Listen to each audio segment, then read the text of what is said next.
Olá para você que nos assiste, este é o podcast Papo Saudável. Afinal de contas, a gente está muito precisado de papos mais saudáveis no nosso cotidiano, não é verdade? Hoje a gente vai tratar de um assunto muito interessante. Eu tenho o prazer hoje de apresentar para vocês uma pessoa, um profissional, um especialista, que realmente foi a fundo em um assunto que poucas pessoas dominam. A oftalmologia, mas também a cirurgia envolvendo a oftalmologia. Este é o meu convidado, o senhor Sérgio, Dr. Sérgio Greca, né? Vamos chamar de doutor. Boa tarde. É sempre melhor. Obrigado pelo convite. Muito obrigado. Eu que agradeço pela sua presença aqui.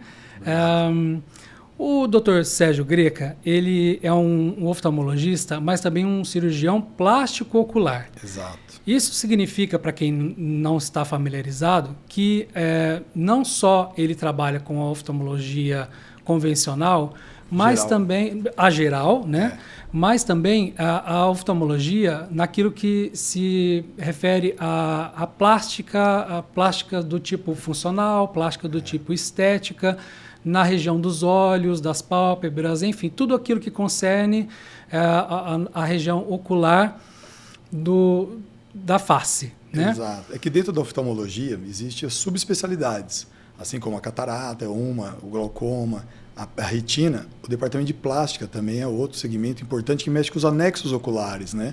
Então a gente tem tumores de pálpebra, você tem estética palpebral, você tem vias lacrimais também obstruídas, crianças que nascem com o canal da lágrima entupido, adulto que desenvolve, e toda a parte de órbitas também, fraturas, né, reconstruções, entendeu? Então, essa é a minha área, dentro da oftalmologia. Além da oftalmologia geral, que é a rotina nossa do dia a dia também, do óculos, acompanhar uma pressão do olho. Ou seja, dá para a gente entender que a oftalmologia ela é muito mais extensa, é muito mais abrangente do que só a gente ir a um oftalmo e fazer uma consulta de rotina para saber como vai os olhos, como está a pressão ocular. Enfim, fazer aquela consulta bastante básica, né? A gente tem uma condição Exato. De muito além, e inclusive os problemas que podem advir do corpo, de fundo genético, ou mesmo de traumas com os olhos, e até para as reparações estéticas, a gente tem uma esfera muito maior de atuação dentro da oftalmologia do que só a oftalmologia convencional, a básica, né? Mas olha, eu gostaria de aprofundar um pouco mais essa apresentação com o nosso convidado, o Dr.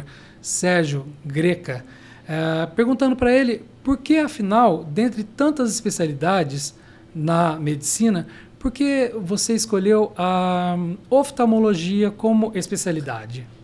Bem interessante, porque na medicina a gente não tem muito contato com a oftalmologia. O contato nosso é no quarto ano de medicina, ali em torno de 30 horas só ali. E a gente, pelo pouco tempo que eu estava ali assistindo, eu achei muito fascinante já essa área do corpo humano.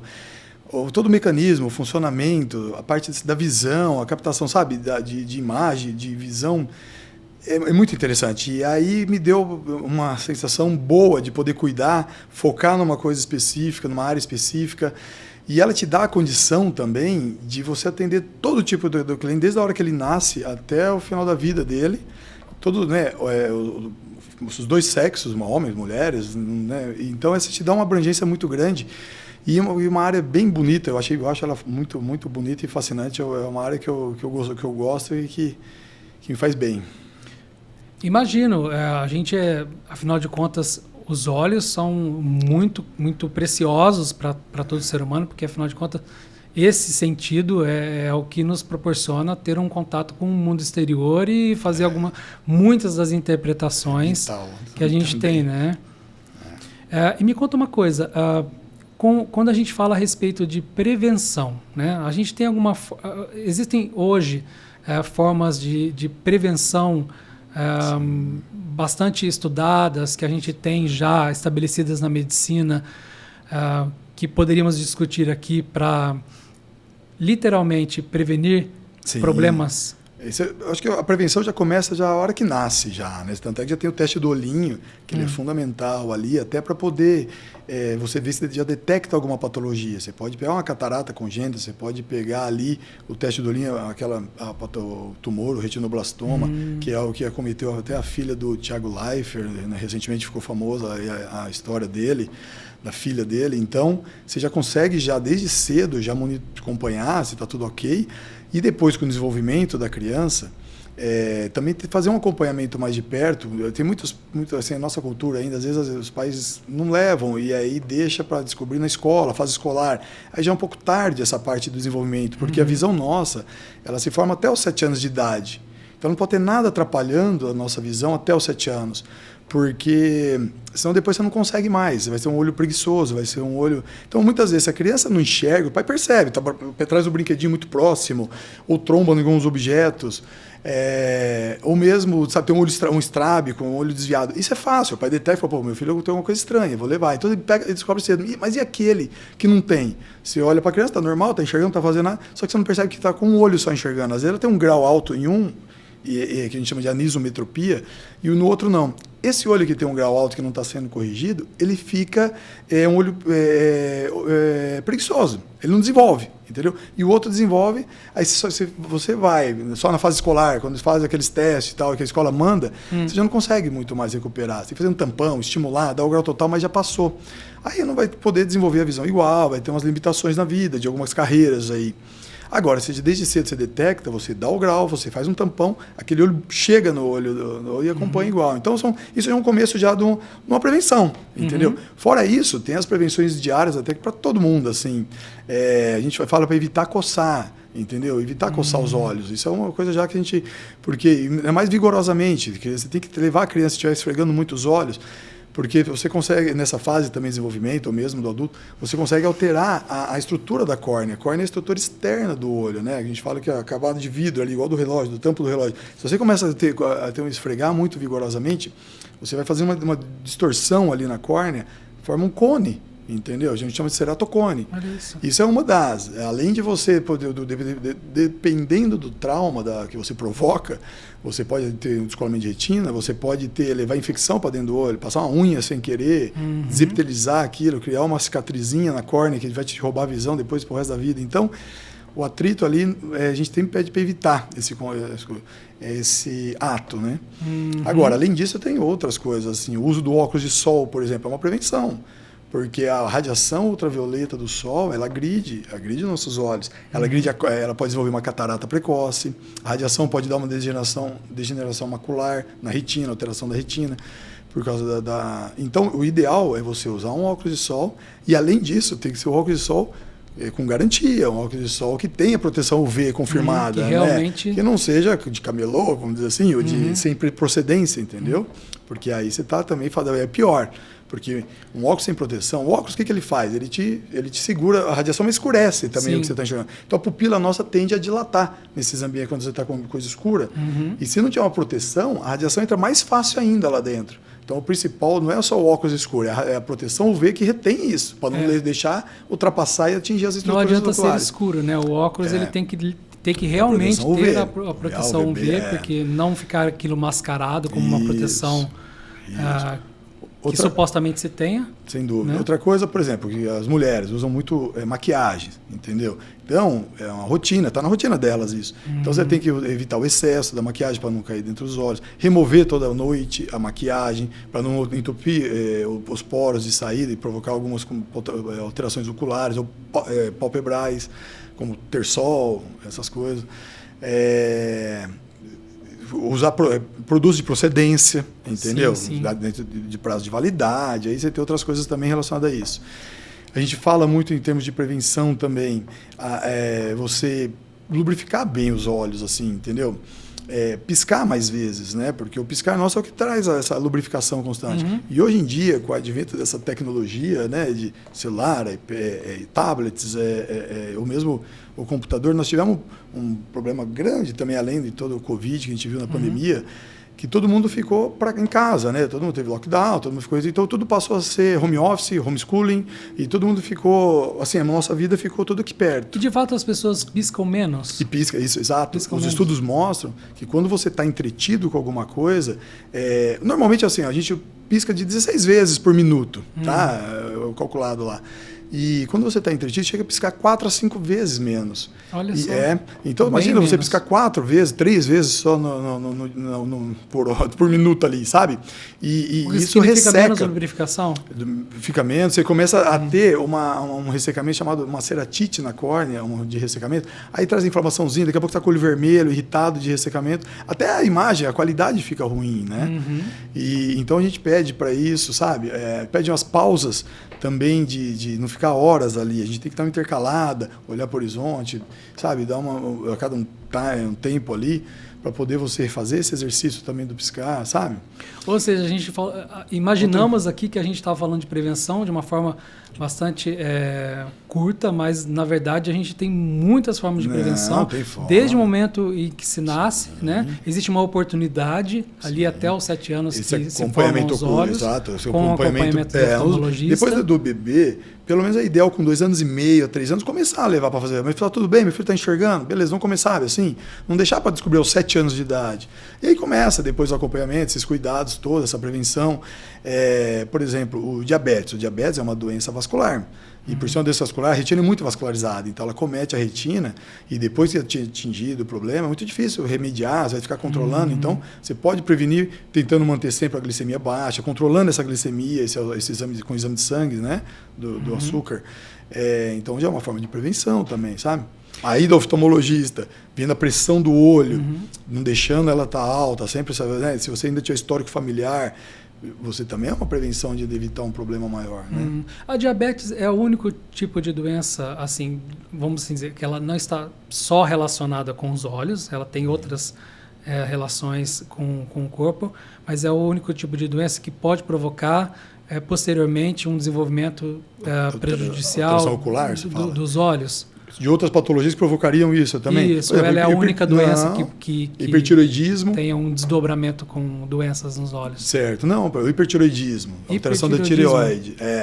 Então tem pessoas que têm alteração da tireoide que pode ficar só com o hipertiroidismo ali, ou elas vão desenvolver um quadro chamado oftalmopatia de Graves, que é já o quadro ocular. Quando ela atinge o quadro ocular, é uma outra entidadezinha.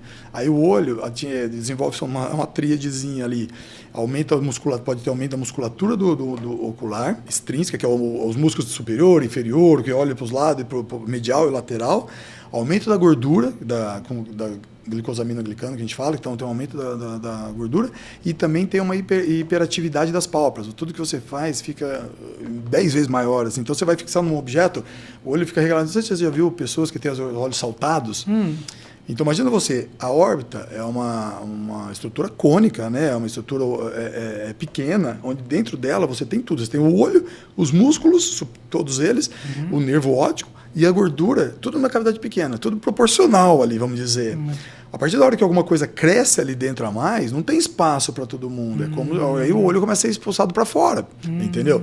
E aí o olho salta de alguma forma. Quando é um tumor orbitário interno, se ele está para cima, ele vai empurrar o olho meio para baixo, para fora. Então fica o olho desviado, né? Ou vice-versa. Então, se estiver muito no centro empurrando para fora, também ele empurra, mas o mais comum a patologia é mais comum o hipertireoidismo, vamos pensar assim, nesse oftalmopatia. O hipertireoidismo, ele... Entre outras, tá? Dentre outras, ele seria o principal causador dessa projeção aumentada dos olhos para fora. Ainda mais se for um fator, é mais comum em mulher, da média idade, quando começa, sabe? Então, você teve uma paciente veio com o olho saltado, você sempre vai para o mais comum. Você faz um exame de imagem, você já vê se tem alguma coisa, descarta tumores internos, e aí você vai para o exame de sangue e às vezes você detecta ali a alteração, às vezes descobre junto, ela nem sabia que tinha hipertireoidismo, às vezes vem anos depois, a pessoa teve tipo, eu tive hipertireoidismo 10 anos atrás, 10 anos tratei, e agora que o olho descompensou, vamos dizer. Entendeu? Então, e outras patologias também. Para a gente poder assim, dar um passo atrás e pensar a respeito das doenças que estão relacionadas com a probabilidade de se desenvolver uma doença ocular, quando se vai a um oftalmologista, é interessante que o oftalmologista ele não fique só dentro do âmbito daquela consulta, mas ele pergunte a respeito do histórico da saúde da pessoa, não? Claro. O uso de medicamentos, hipertensão, sabe? Casos familiares, né? Histórico familiar, entendeu? Histórico até porque, por exemplo, você pode ter metástase tumoral ocular, entendeu? Tumor de próstata, tumor de mama pode levar metástase, entendeu? Então, às vezes está com tumor, você acha que aqui, não, peraí, o quadro principal é outro lugar. Então, você tem que sempre estar investigando, né, assim... Outras pelo menos causas. saber, nem que for para encaminhar para uma área específica, investigar, né? Você tem que, quando você vê alguma coisa, sabe? Às vezes a pessoa tem quadro da retina tem muito quadros inflamatórios provocados por outras patologias, entendeu? A toxoplasmose é um quadro que atinge o fundo do olho, as uveites, você tem vários tipos de uveites, entendeu? O reumatismo, fatores reumatológicos, alterações reumatológicas, dá quadros oculares, principalmente o síndrome de olho seco, síndrome de Sjögren, né, que chamam, que é o olho seco. Então você vê que tem muitas outras patologias e inflamatórias bastante até, que dá quadro ocular. Eu só dei um exemplo mais as comuns assim, mas para o pessoal se familiarizar. Ou seja, já deu para perceber que quando a gente está falando de cuidado com os olhos, vai muito além de uma consulta de rotina. A gente pode ter doenças que a pessoa já tem pré-existente, ou então Sim. o próprio estilo de vida que pode levar a cometê-la com alguma doença dos olhos. Mas vamos falar de um assunto bastante específico, que está bastante em voga atualmente, porque, afinal de contas, nós todos estamos muito expostos a telas de todos os tipos, seja televisão, seja um tablet, um smartphone, seja qualquer tela que emita a famosa luz azul, que é uma luz de alta frequência. Essa exposição exagerada e prolongada às telas, ela causa, de fato, um prejuízo para a visão? O problema maior, exatamente, é o tempo que você fica nela e a distância também da tela, entendeu? Porque, sem querer, você observa as pessoas trazer o objeto muito próximo, assim, esses objetos. E aí entra naquilo que eu te falei no começo, a pessoa diminui o piscar, o ressecamento, entre outros agentes. E aí, uma coisa que o nosso olho faz, constantemente você não percebe isso, a gente tem o foco, né? A gente tem o músculo intrínseco do olho, que é o corpo ciliar, ele que faz todo o movimento do cristalino, que é onde faz o foco, tanto longe, quanto perto, quanto o médio. E isso daí, ele trabalha e vai trabalhando, ele vai ficando de uma forma normal. É uma musculatura. O corpo ciliar ele faz uma contraçãozinha na parte do cristalino. Acontece que se você fica horas fazendo a mesma coisa, horas olhando e cansando essa visão, vai dando, a gente chama de espasmo de acomodação, que é a síndrome do computador lá, daquele problema da tela. Você fica, a hora que você de repente vai fazer olhar para outro lugar, às vezes ele não vai ter o delay de focar, sabe, o cansaço. Ele se acostumou literalmente? Ele fica meio, a gente fala que ele vai ficando, é um espasmo mesmo dessa musculatura, entendeu? Então eu pego muita criança que vai no consultório, que se você faz um exame dela e sem dilatar, por exemplo, ela começa a escolher um grau de miopia que ela não tem, entendeu? Então, porque menores e até... Hoje eu estou dilatando até mais tardio, estou descobrindo os casos mais tardios que estão com esse problema, de tanto excesso de trabalho e desse tal do home office, né? Todo mundo jogou para o computador, para o tablet e começou a ficar em casa. E forçando. Então, o esforço dessa... A gente tem uma acomodação, todo mundo tem uma acomodação. E vai perdendo ela. E aí, quando você vai fazer esse exame de vista, que é o de óculos, se você não dilata, vai escolhendo um grau que não tem. Então, a gente, quando dilata esse olho durante um exame de vista, chega a sumir, ou até passar para o grau positivo, porque a miopia é negativa, né? Chega até então você vê que não é grau dela, não existe, não é real. Escolheu 2 graus, aí você vai dilatar, vai para 0, vai para meio. Aí ela tem só aquilo lá mesmo, sabe? Mas o que é essa acomodação? Seria uma contração foco, que fica... isso, natural nosso que a gente tem. Tanto é que depois dos 40 anos, que você já deve ter ouvido, você não passou por isso ainda, mas todo mundo depois dos 40 anos começa a ter uma dificuldade para perto. Entendeu? Porque durante o crescimento, você tem ou miopia, ou hipermetropia, né? ou o astigmatismo, que é o mais comum, erro refracional que a gente chama do desenvolvimento, sabe? A miopia é dificuldade para longe, a hipermetropia é para perto, mais comum, e o astigmatismo é a distorção que dá dos objetos, sabe? Assim fica tudo meio tremido. Que pode existir tanto em na ambos miopia, os casos, né? Quanto no astigmatismo, astigmatismo, como hipermetropia. Isso. Depois dos 40, soma-se outra patologia chamada presbiopia. Que é a presbiopia? Presbiopia, que é a dificuldade para perto. Por quê? Essa acomodação que a gente carrega... Que nem é a miopia, nem é a hipermetropia. Ela é confunde um pouco com a hipermetropia porque os sinais são os mesmos. Uma pessoa que tem 1 grau de hipermetropia é mais 1. A pessoa que tem 1 grau da presbiopia depois dos 40 também é mais 1, entendeu? Só que é outra coisa. Então já é a pessoa que não tem nada para longe e você vai dar 1 grau de adição, que a gente chama adição para perto, sabe?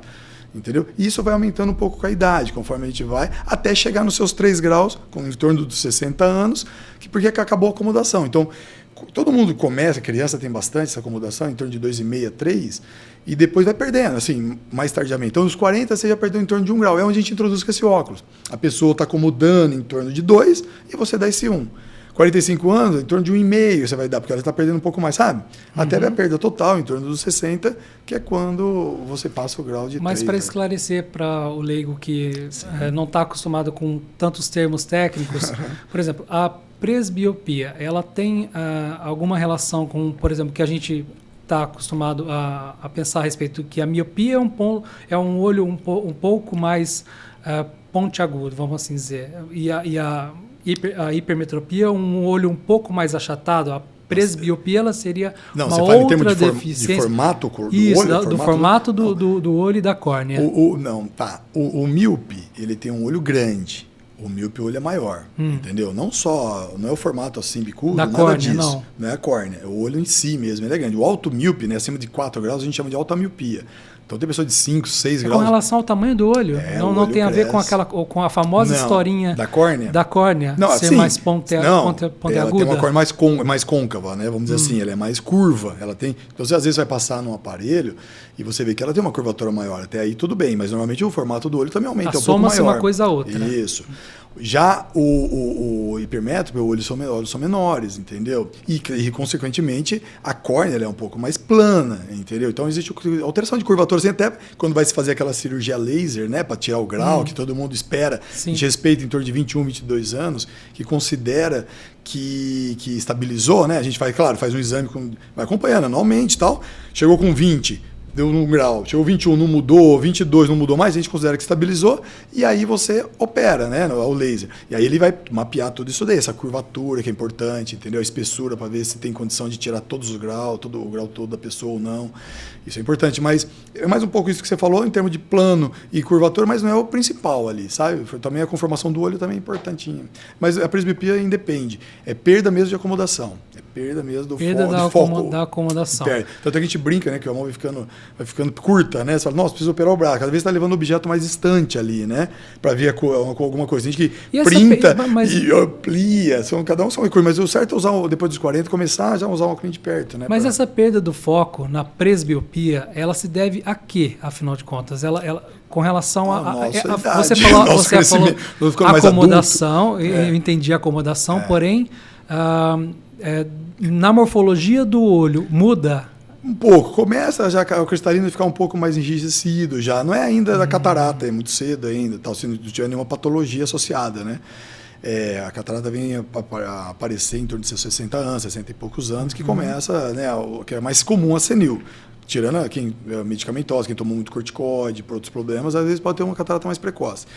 Mas é mais pelo enrijecimento ali mesmo também do cristalino, e a gente vai perdendo essa acomodação, né? Como eu te falei, aí temos que compensar com grau, né? Então, a principal causa seria o enrijecimento do cristalino. É o mais comum. O mais comum, mas não só ele. Um pouquinho, da musculatura. Olha, a gente está falando aqui de um tema que é muito importante para todos nós, que afinal de contas são os nossos olhos, né? Que culturalmente são chamados as janelas da alma, vamos assim dizer, culturalmente. E isso toca todo mundo, porque afinal de contas, quem não quer ter a área dos olhos bonita, né? Somos sempre focados nos olhos. Eu lhe perguntaria o seguinte, esteticamente, né? Nós temos aí uma gama enorme de possibilidades de tratamentos ou de correções. Lembrando aqui que o Dr. Sérgio Greca, ele também é um cirurgião oftalmologista, né? O termo correto é ou oculoplástico ou plástico ocular. Cirurgião plástico ocular. Exato. Tá? Cirurgião plástico ocular. O que é possível, de uma forma geral, né, a gente melhorar na nossa aparência dos olhos? Tá. Hoje tem muito recurso, né?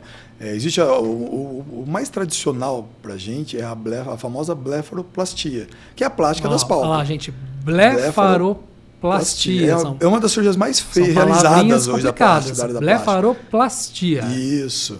Que a blefaro é pálpebra e plastia é a plástica. Então, plástica das pálpebras. E aí, então tem muitas pessoas que o fator idade, que é o mais comum, né? A gente vai ficando envelhecendo. Tem o fator genético ali, hereditário também, de pessoas que vão desenvolvendo aquelas bolsas ao redor dos olhos, tanto a bolsa inferior quanto as bolsas de pálpebras superiores. E aí vão tendo indicação. Não tem uma necessidade, não é uma coisa obrigatória, mas a gente, preocupado com a aparência, sempre busca o médico, o profissional gabaritado, para poder fazer essa correção. É uma cirurgia gostosa, uma cirurgia tranquila, que dá realmente um ar bacana. E aí ele vai retirar o excesso que ele achar que deve. E as bolsas inferiores, pode ver se tem pele sobrando, faz por fora. Quando não tem, a gente realiza por dentro, que é bem bacana, deixa nem cicatriz. Isso é o principal, vamos dizer assim. E agora, a blefaro. E agora também você tem, não só agora, mas há um tempo, o Botox, né, que todo mundo também faz, não deixa de ser nessa região na área dos olhos? Claro, se você corrige muito essas rugas perioculares, as rugas glabelares, que é essa da braveza nossa, e as frontais, né, que são essas da área da testa nossa, sabe? Porque tudo isso é considerado área dos olhos. Mesmo quando a gente fala de testa, a gente está falando de área dos olhos também. Por isso que eu falo, a oftalmo, né, existe os profissionais que trabalham dentro do olho, que é o da catarata, o retinólogo, o glaucomatólogo, e a nossa área a gente chama dos anexos oculares, que também envolve toda essa região. Eu tenho que me preocupar com o supercílio. Até onde vai a musculatura dos olhos, a área dos olhos? A gente tem o orbicular nosso, você tem o orbicular palpebral, o orbicular orbitário, entendeu? Ele vai ter essa região, depois começa o frontal, né? Que os ligamentos aqui eles se juntam com os orbiculares. Então tem essa regiãozinha do orbicular também. Então, tanto que quando você faz o Botox, ele paralisa exatamente isso. Os orbiculares, eles são contratores. Então você faz assim, ele contrai. Ele rebaixa até o supercílio, ele faz toda essa ação. Então você faz um Botox aqui paralisando, ele já relaxa, você não vai ter essa força. Aí o frontal, ele vai agir. E qual é o limite que a gente pode ir até para paralisar essa área dos olhos sem o prejuízo da visão? Né? Porque há que se ter um cuidado, não? O cuidado é a proximidade, é a área de cuidado de proximidade. Por isso que eu perguntei qual é o limite, porque, afinal de contas, chegar muito próximo dos olhos é um pouco perigoso. A área que a gente respeita, se você passar a mão, você apalpa aqui, a gente chama de rebordo orbitário, é aqui na ossa, do osso nosso aqui, né? Da parte da órbita. Então a gente faz até 1 centímetro para fora aqui dele, assim, toda essa regiãozinha aqui você está tranquila, sabe? Depois de 1 centímetro para fora já é uma área de segurança. Aí essa região aqui de cima também, da parte da glabela, do próstata, você faz essa região paralisando esses músculos que são também os defletores, né? Que abaixa essa área. Então você aplica o Botox, ele paralisa, você melhora essa ação. E depois vem o frontal, mas já está fora, mas é porque o frontal ele levanta para cima, ele é suspensório. Então você faz o Botox para limitar um pouco, para não ter aquelas rugas que a gente fala em posição de repouso, porque uma coisa é você ter expressão. Ter expressão acho que é importante. Senão você também faz muito excesso, que eu ia falar depois, você acaba congelando também, entendeu? Sim. Então tem esse cuidado da distância e tem o de cuidado do volume, que é o que eu ia falar. Porque também se fizer muito, aí fica um ar, você está sorrindo do mesmo cara que está chorando, você não tem muita expressão. Então, só que tem pessoas que se você não faz, o tempo vai te criar rugas permanentes, sinais permanentes, e depois fica difícil você melhorar isso, sabe? Agora está muito em voga os preenchedores, né? Os preenchimentos que eles fazem na face, o tal da harmonização facial, que vocês devem estar ouvindo bastante. Sim. Que também faz. E aí, para esse assunto, até repetiria a mesma questão. Qual é o limite entre uma coisa? Eu sei que é um pouco controverso, mas qual é o limite entre preencher e não preencher essas áreas? Eles estão invadindo tudo que era cirurgia para a gente, eles estão trocando por preenchedores, sabe? Estão fazendo preenchedores. Tá achando que está um pouquinho aqui fundo, em vez de você ir lá e tirar a gordurinha de cima, estão... Só que é uma coisa que tem que tomar muito cuidado, é uma área de muito risco. Fazer em áreas assim fora, para você dar um pouco de volume para a face que foi perdendo durante os anos, que vai atrofiando, né? A gente vai ter um descenso. Isso é importante, dá um up. Mas você fazer em áreas de risco, tem casos descritos de trabalhos de cegueiras até. Não é só, ficou defeitinho, isso é o mínimo, né? De você pegar e olhar, às vezes, um olho está um pouquinho maior, um pouquinho mais cheio, você vai lá e complementa ou recorrige, tudo bem. Mas tem casos de cegueira, de fazer em áreas, aqui, por exemplo, áreas aqui são super muito vascularizadas, que tem conexão depois com a artéria central da retina e que leva a cegueira, entendeu? Então tem que tomar um certo cuidado. Então um boom de gente fazendo aí, e gente que nem é da área médica, né? E aí a gente respeita, se tiver habilidade, vai ter. Isso é, quem vai falar se está certo ou não são os conselhos, né, de medicina ou de odonto, mas eles estão fazendo, e se fizer com segurança, tudo bem. Agora, quando complica, entendeu? É difícil reverter, né? Porque afinal de contas a pessoa ela acaba procurando uma solução paliativa, né? Para fugir da cirurgia, e acaba não tendo necessariamente o resultado esperado e muito aquém do resultado que ele poderia ter com a cirurgia, que é de longo prazo. Exato, né? A cirurgia não é nada dura a vida toda, mas dura muito e bonito, e você fica uma expressão bonita. Igual o professor estava falando da área, onde até a hora a gente atinge. O supercílio é uma área nossa também. Isso é uma expressão importante da nossa região. Então não adianta eu só ir lá e tirar esse volumezinho dessa interno aqui, né, da pálpebra, que é da blefaroplastia apenas, porque você também, se você não perceber que ele tem um supercílio baixo, que é bem no rebordo, bem na quina aqui, você fica com uma relação do cílio com o supercílio muito pequeno, olha. E aí você tem que ver isso antes para você incluir no seu procedimento, no seu planejamento cirúrgico, se você fazer uma suspensão, e aí você tem técnicas, você pode passar fio lá de cima, suspindo, você pode fazer o Castanhares, que é uma técnica, você corta um pedacinho para poder subir bem essa região, sabe? Você tem técnica por dentro, quando você descolhe, só passa um fiozinho nesse volume, plica. Tem algumas técnicas que você pode corrigir junto, sabe? Existe uma indicação de idade e, na mesma medida, eu perguntaria se nessas áreas, né, qual é a área que é acometida primeiro quando a gente tem uma descensão, é isso? Descensão do tecido. Ocorre vamos dizer assim, a gente vai perdendo todos os ligamentos, como eu te falei, assim, que sustentam a nossa face, eles vão caindo, nós vamos ficando perdendo massa muscular. Mas existe uma área específica que ela é um pouco mais acometida do que outras? A pálpebra, né? A pálpebra inferior. A gente tem os ligamentos aqui que sustentam essa gordura orbitária lá para dentro da cavidade. Então, a criança nasce, é só cresce, gordura? É só gordura, entendeu? E aí você tem o septo que segura, você tem o músculo que é forte ali, você tem o orbicular, você tem os músculos que seguram. Nós vamos ficando mais adultos, eu não falo que eu vou ficando velho, eu vou ficando mais adulto e tudo vai acontecendo. Nós vai envelhecendo, a pálpebra o músculo vai enfraquecendo, o septo vai esgarçando, vamos dizer assim, ele vai perdendo a rigidez, a tonicidade dele e vai prolapsando. Então aquela gordura que a gente tem, que também vai aumentando a produção, ela acaba se projetando para fora, porque ela tem liberdade, né? O ligamento que seguraria cedeu. Então, você não tem como ir lá e segurar só. Então, você vai lá e tira aqueles excessos, né? Você tira o excesso, tira a pele que cedeu, sabe? Então, a indicação para blefaroplastia, não? A primeira indicação para esse tipo de cirurgia é para as pálpebras inferiores? Não, superiores e inferiores. É que, na verdade, você perguntou da idade, você estava comentando alguma coisa relacionado com a idade. A partir dos 30 anos a gente observa... Se há uma indicação ou dá para ficar de olho ali naquela área? A partir dos 30 anos eu já observo, as pessoas já estão buscando um pouco esses cuidados nessa região preventivos. A pessoa não tem nada. Tão cedo assim as pessoas já começam a perder Mas eu falo o Botox, o Botox pela essa expressão, tem gente que tem muita musculatura muito forte nessa área. A musculatura forte, ela prejudica mais. O orbicular forte, você fica isso aqui muito... Você tem um sinal muito grande. Porque, a contração forte evidencia muito mais os sinais peroculares. O famoso pé de galinha. O famoso pé de galinha. Então, eles buscam isso, mas não necessariamente uma cirurgia. Né? Mas aí, às vezes, se tiver um fator hereditário ali da pessoa, do paciente, o genético, ele vai apresentar antes. Já tive mulheres com 36 anos, 35 anos, já tive que operar a pálpebra superior, porque já estava incomodada já. Ia fazer uma maquiagem, já não aparecia, porque estava escondida, ou borrava, então ela queria... Aí você faz, com cuidado, só aquele lá para não abusar, porque você tem todo um critério para não ter complicação, né? De o excesso que você tira e tal. A gente tem essa cirurgia, a blefaro, vou chamar ela na intimidade, que é a blefaro, né? E nós temos outras cirurgias também que podem melhorar essa decadência, vamos dizer, da área dos olhos. Quais seriam outras cirurgias que a gente pode lançar mão? Aí é muito comum, como eu trabalho especificamente com isso, então a gente recebe muito encaminhamentos específicos, né? Não a oftalmologia geral. Então, assim, a gente pega pacientes com pitose, que é muito frequente. Pitose é a pálpebra caída. A gente fala, é o farol baixo, né? Que a gente brinca. Porque se você não prestar atenção numa paciente, chega lá para sua avaliação. E você fala, não, vamos lá, vamos tirar, isso daqui é tranquilo. Às vezes ela volta depois que não está satisfeita, porque o olhar dela continuou triste, o olhar baixo.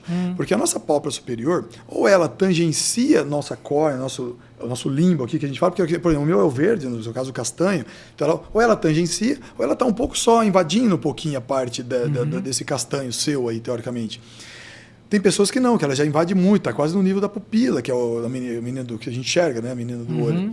E aí você tem que associar com a blefaroplastia uma suspensãozinha da pálpebra para ficar um olhar mais expressivo, para ela que também ganhar um campo visual. Então aí entra a parte funcional junto com a estética. Porque a estética tira só o excesso, tal, que é bacana, mas aí você dá um ganho de campo de visão. Qual a diferença, por exemplo, vamos falar literalmente, tecnicamente, a blefaroplastia e a suspensão das pálpebras, elas atuam em diferentes... Da pitose? Correção da pitose. Correção da pitose através da suspensão das pálpebras. Isso. Elas atuam de formas diferentes. É outro músculo. Músculos diferentes. Mas por isso você tem que são ver, músculos da mesma forma. Exatamente. Porque o excesso aqui, a gente chama... esse excesso que a gente está tirando, que a cirurgia chama-se blefaroplastia, a gente tem uma dermatocálase. Então, a patologia é a dermatocálase. Ah lá, gente. Mais uma palavra para a gente anotar. Dermatocálase. A pálpebra superior, esse excessozinho chama-se dermatocálase, que vai ser corrigido pela blefaroplastia. Tá? Agora, você tem a pitose, que é uma frouxidão, a gente fala que é uma desinserção, muitas vezes é o mais comum, o músculo levantador da pálpebra. A gente tem um músculo que é o que levanta a nossa pálpebra. É o que a gente faz essa expressão de ou descer ou quando você olha para baixo, ele relaxa, que ele cede, mas quando você está olhando para cima, ou mesmo para frente, o famoso olho do assustado, né? Ele tem que abrir, ele tem que levantar. Então, é muito comum com a idade, o senil, apresentar um certo descenso dele, uma desinserçãozinha dele, entendeu? Dele. E aí você tem que ir lá e corrigir, aplicar ele novamente, tal, por algumas técnicas que você tem, por dentro ou por fora. Aí você levantou uma questão muito interessante, que eu vejo muitas pessoas buscando fazer literalmente uma hipertrofia dos músculos da face, né, através de exercícios. Isso é efetivo e é possível? Determinados músculos você consegue trabalhar nessa região de maceta, de fato, mas tem região que você não vai conseguir. Como você vai fazer essa região, entendeu? Porque os músculos são muito pequenos ou de difícil acesso? Não, porque não é a área que você vai ficar estimulando, entendeu? Aqui você pode ficar fazendo o movimento você trabalha ele realmente, entendeu? Agora, a pálpebra não é assim, né? De você ficar de baixo, como você vai fazer isso? Agora, tá voltando àquelas as patologias funcionais que você estava falando associada com a blefaro. Às vezes eu pego pessoas também, eu falo mais comum por causa da idade, né? Que vai nos acometendo essas coisas junto. Então, o paciente às vezes chega para você com queixa de lacrimejamento. Doutor, estou lacrimejando. Ele acha que até o canal da lágrima dele está entupido. Doutor, meu canal está entupido, né? Então eu acho que o canal porque eu estou lacrimejando direto, vivo enxugando. Aí você vai fazer o exame, e uma dos exames eu jogo eu dilato aqui o ponto lacrimal, eu jogo um sorinho, eu faço uma irrigação, para ver se ele sente na garganta, para ver se tem alguma alteração na hora mesmo, eu já detecto se está entupido, se está estreito, se eu tenho dificuldade. Às vezes está tudo normal. Aí você vai observar, não é o canal que está entupido, ele tem uma flacidez da pálpebra, uma frouxidão, que já dá essa condição. Porque, nossa, por que eu falo que é fascinante a oftalmologia? É tudo uma coisa... o que produz a lágrima, nossa, é a glândula lacrimal. A glândula lacrimal, ela está escondida aqui na parte superior. Que foi aqui. Mais uma coisa que eu aprendi com o doutor Sérgio Greca. A glândula lacrimal, ela está nesta área dos olhos. A gente parece que ela vem aqui. Do meio, mas dos pontinhos aqui do aqui centro, é onde drena, né? Aqui embaixo a gente é o sistema de drenagem. Vem de cima. A produção nossa, que está escondida aqui na pálpebra de cima, do lateral. Ela produz e a lágrima escorre a nossa pálpebra. Então, nosso movimento do piscar não é só para poder limpar o olho ou só para lubrificar. É para também ter, a gente chama de mecanismo de bomba lacrimal, que ela bombeia essa lágrima para o sistema de drenagem. Então, se a pessoa com a idade tem uma flacidez, tem uma frouxidão e a pálpebra está caída, ela não vai fazer o sistema de bomba correto, ela vai ter um piscar incompleto, que a gente chama. Então, eu já corrigi muito lacrimejamento só apertando mesmo aqui, só apertando um pouquinho, você melhora o tônus, entendeu? E ele vai fazer um piscar melhor, sabe? Aí existem uns testezinhos de consultório que você olha para a pessoa e fala, não, mas não está caído, não está virado. Aí você faz assim e solta, sem ela piscar, a nossa pálpebra tem que voltar. Aí o paciente não volta, fica aquela coisa embarrigada. Então é um sinal que a gente já vai vendo esse esgarçamento, esses ligamentos que vão cedendo com a vida. Aí ato contínuo, tem pessoas, né, de tendência, pessoal fumante que tem pele que já vai ficando muito, vai perdendo a tonicidade da pele, né, vai ficando pele feia, envelhecida. Mas tem pessoas, o ato contínuo enxugar. Se ele pega o lencinho e começa a levar para baixo, isso é outra forma de prevenção de outros problemas, porque o ato contínuo você está lacrimejando. Você enxuga, você vai esgarçando sem querer esses ligamentos. E aí vai criando um ciclo vicioso, porque você esgarça, aí lacrimeja mais um pouco, você vai lá e enxuga mais, você leva mais para baixo, você esgarça. Quer dizer, o lacrimejamento está sempre piorando e não melhorando. Olha só. Então a gente sempre pede para enxugar, também devolvendo para o lugar. De uma forma gentil, os olhos. Palpando, ou só pegando lencinho de forma delicada, porque senão você compromete, né? Agora, é claro, você pode pegar pacientes que é gritante, você olha no rosto do paciente e tá mesmo virado para fora, pessoa que tomou sol a vida toda, existe uma retração solar aqui muito grande, que aí vocês já são de outro tipo de reconstruções. Eu já não consigo mais trazer para o tempo um enxerto, retalho, colocar no lugar, para ela poder voltar a ter um conforto. Porque imagina você, a nossa fenda palpebral, ela tem tantos milímetros, de 10 a 12 milímetros, uma abertura. E aí, se você começa a ter uma pálpebra aqui aberta, retraída, começa até a ficar o branco aparecendo aqui embaixo, né? A gente chama de scleral show.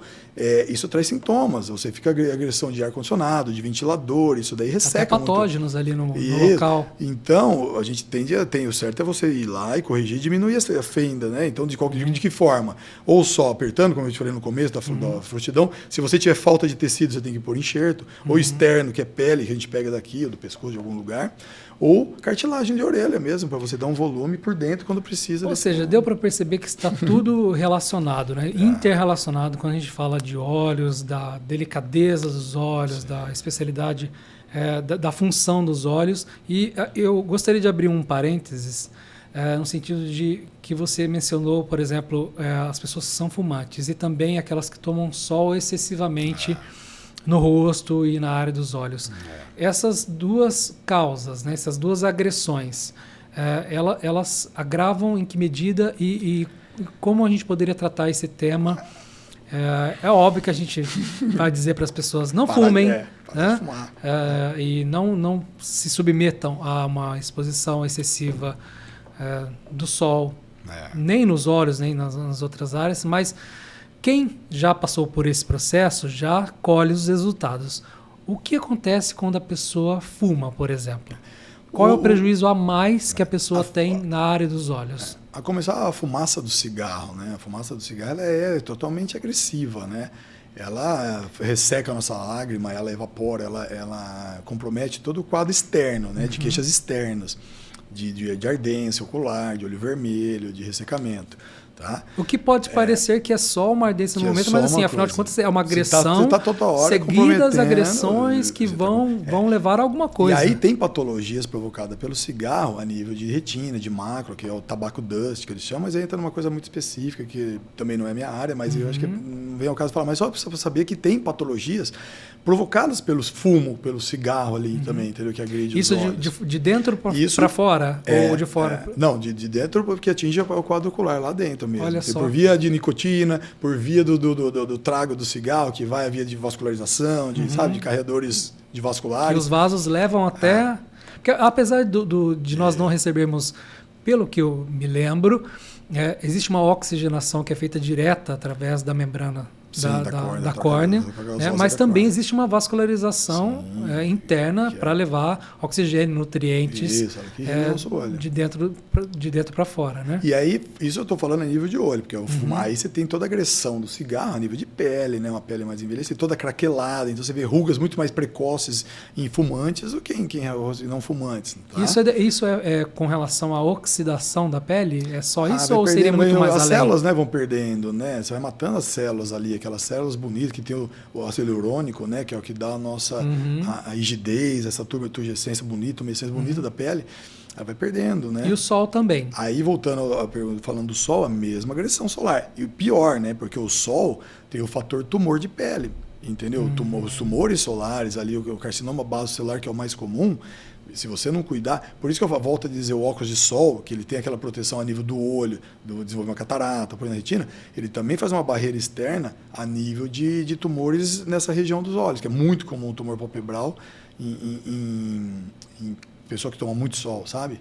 Tem pessoas que tomam sol a vida toda, coitado, porque precisou, porque trabalhou na lavoura, ou porque a área é diferente você se expor ao sol por gosto de ficar tomando um sol. Tem todo o cuidado ali, é importante. Que já não é de tão bom gosto, né? Um certo mau gosto ficar se expondo ao sol. A cultura nossa mostra que a gente, quanto mais corado, mais moreno, isso é mais bonito. O branco dá sinal de doença, de palidez. Então, essa nossa cultura... Mas o prejuízo é radiação, afinal de contas, não é que você está recebendo. Só que todo mundo busca ficar bonito, sabe? Aquela coisa, e aí prejudica, né? Você vai ter o preço lá na frente. Né? Sem dúvida, né? Uns mais, outros menos, depende de pele muito clara, branco. Sem dúvida. O que ocasiona as olheiras, aquelas famosas áreas mais escurecidas ao redor? Existe fator... Na parte inferior, né? Sim, mais no inferior e na parte central. Existe o fator hereditário, né? O fator comum hereditário. O cigarro provoca... Ou melhor, o que ocasiona e o que é, afinal de contas, aquela cor mais escurecida, a olheira? A olheira, ela tem, basicamente, para não complicar muito, ela é formada de duas formas. Ou por depósito de melanina, tá? Por acúmulo de melanina. Tem literalmente pessoas, cor. É de cor mesmo, nessa região vai ficando mais escurecida. E aí são os mais fáceis, vamos dizer assim, de tratar a nível com dermato, com de cremes ou mesmo laser pulsados e tal. E tem por depósito de hemosiderina, que é nos vasos, que é aquela roxidão. Você olha aqui por baixo da pele, por transparência, vê aquela parte mais arroxeada que é dos vasos. Então é noite mal dormida, estresse, dá aquela hipóxia, sabe? Aquela vasodilatação. O cigarro, que também vai provocando essa alteração vascular, vai dando essa falta de oxigenação e ela vai dificultando, então os vasos vão ficando mais, sabe, desse jeito. E aí você vai escurecendo. Os vasos ficam como? Eles ficam mais contraídos? Existe o que acontece com a vascularização naquele local? Nessa região superficial, ela tende a ficar mais vasodilatada, porque ela tenta buscar oxigenação, entendeu? E aí ela vai ficando muito mais arroxeada, sabe? Então, o ato de você dormir bem, de você se alimentar bem, de você evitar essas coisas, você diminui esse tipo de processo, sabe? Até mesmo do edema palpebral, que vem junto, né? Que incha as bolsas. Tem dia que pessoas que acordam aqui de manhã com a bolsa mais inchada, depois ela diminui um pouco. Mas as olheiras básicas... Isso é normal? Claro, você tem que descartar. Inchaço. Sim, se você ainda teve, como eu te falei, uma noite que não foi legal, ou bebeu muito na noite anterior, existe o acúmulo, né? A hora que você deita, a gente fala que a fuga para o terceiro espaço ali, né? Dos vasos, da transsudação. Então aí ocorre esse edema. Tem pessoas que têm alteração de pressão, aí quem tem alteração, você tem que saber se a pessoa é hipertensa ou não, porque pode estar tendo algum outro problema de retorno venoso. Que aí é diferente. Quando está tudo bem de pé, está tudo trabalhando. Quando ela fica deitada, que ela dorme, aí você tem uma dificuldade do retorno venoso, então você tem esses inchaços, né? Aí você tem que ver. Olha que interessante, a gente abriu um parêntese para falar a respeito de agressões, como o cigarro, como o sol, mas a gente pode abrir um outro parêntese também para falar a respeito de iniciativas afirmativas e que são para a conservação, para a saúde dos olhos, como, por exemplo, qualidade do sono, que você acabou de dizer, né? Mas em que medida a nutrição ela pode ajudar para a qualidade dos olhos? Alimentar, a famosa vitamina A ou muito mais além disso? Muito mais. Eu ouvi falar também de zeaxantina e luteína. Isso daí já é mais específico para áreas da mácula, dessas degenerações da idade, né? A pessoa que começa a desenvolver esse problema na mácula, com a idade, você tem duas formas de degenerações. Antigamente você chamava de degeneração macular senil, agora ficou relacionada à idade. Tem uma forma seca e uma forma líquida. Se você começa a pegar no começo, você consegue segurar um pouco essa forma líquida dela, assim, exudativa, vamos dizer assim, sabe? Úmida. Oxidativa? Não, exudativa. Exudativa, olha lá, hein? Outra palavrinha maravilhosa. Temos a oxidação e tem a exudativa. Porque a degeneração macular, de forma seca, não tem jeito. Ela vai secando ali a região e não vai deixando essa nutrição. A forma exudativa, o excesso, vai exudando das células ali, vai fazendo um edema, vai fazendo um líquido naquela região e as camadas vão ficando muito cheias. Então você tem que tratar para enxugar. E a vitamina, a zeaxantina, a luteína, ela consegue melhorar essa qualidade nessa região. Agora, uma coisa muito importante também, por exemplo, o ômega 3, ômega 6, antigamente a gente acrescentava, era o óleo de linhaça, né, que colocava na comida e tal. Melhora até a parte da lubrificação do olho. Então a gente indica muito para síndrome de olho seco, para quem tem problemas de olho seco, tomar ômega 3, ômega 6 mesmo. Hoje em dia tem, né, os comprimidos próprios, o Preservit, o L-Caps, tem umas coisas mais ômega 3, ômega 6, ômega 9, agora vem do peixe do mar, água gelada, tem agora está muito e a vitamina A, o beta-caroteno? E aí entra, exato. Aí, só que você tem que acrescentar isso em alimentações. Então, uma dieta bem rica, você falou da nutrição, equilibrada, não? Equilibrada, né, a cenoura, o próprio alimentos ricos em brócolis, espinafre, coisa. Você tem nutrientes ali. A vitamina C também tem um papel? Tem, tudo tem, né? A vitamina E. A vitamina A, por exemplo, você tem a falta de vitamina A, você leva tanto a olho seco, a xerostomia, como também a cegueira noturna também, né? Então você tem essas partes alimentares, você tem que estar bem controladinho, tem que estar bem alimentado, seja com suplementos, às vezes, quem não consegue, né? No dia a dia. Isso tudo melhora a parte da nutrição mesmo. Entendo. Popular. Olha, a gente... Só falando, por exemplo, você estava falando o negócio do olho. Você sabe que o olho precisa ficar você dormir essa quantidade de horas para poder lubrificar o olho. O olho fica muito aberto, você não deixa ele fazer essa hidratação, entendeu? Então, o ato que é uma de dormir, quantidade de horas entre 7 e 8? 6 horas, no mínimo. De 6 a 8. Então é importante para essa lubrificação do olho, para o dia seguinte, senão ele fica cansado, fica irritado, fica vermelho. Por mais que você usa colírio, né? Sim, a gente tem que ter um descanso. Conhece com aquele olho super vascularizado, né? Dá uma... O que faz uma congestão vascular ali. É uma forma de compensação que o olho tem como capacidade, aquela hipervascularização daquele olho. Não, é um sinal mesmo de resposta inflamatória dele. Resposta inflamatória. Porque alguma coisa está agredindo. Então você está com uma conjuntivite, que a gente não falou até agora, mas é uma coisa comum. É que nessa fase de pandemia, foi interessante, porque essas outras patologias somem tudo também, né? Porque a forma de contágio é a mesma do Covid, que foi o contato, aquela proximidade, sabe? Ambiente público, coisa... E com o afastamento, álcool gel, máscara... Então, agora está voltando. Eu voltei a pegar, essa semana, eu peguei 4 pacientes com conjuntivites. Olha só. E voltei a ter o contato, voltei a ter a proximidade. Porque as pessoas talvez não saibam, mas... viral, né? Que é mais comum. Viral, talvez exista também alguma...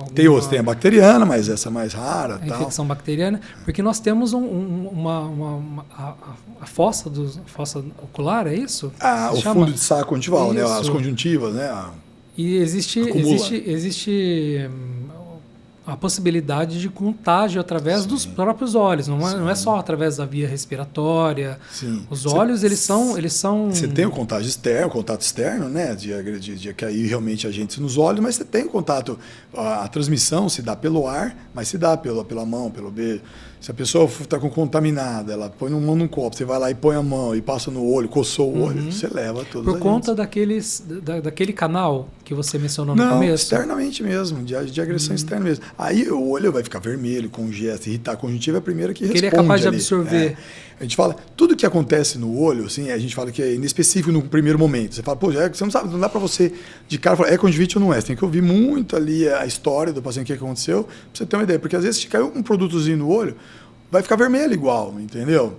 E se a pessoa está com uma alergia, entrou em contato às vezes com um gato, cachorro, ou um outro produto, ou uma alimentação, tem gente que tem alergia a camarão, a iodo, né?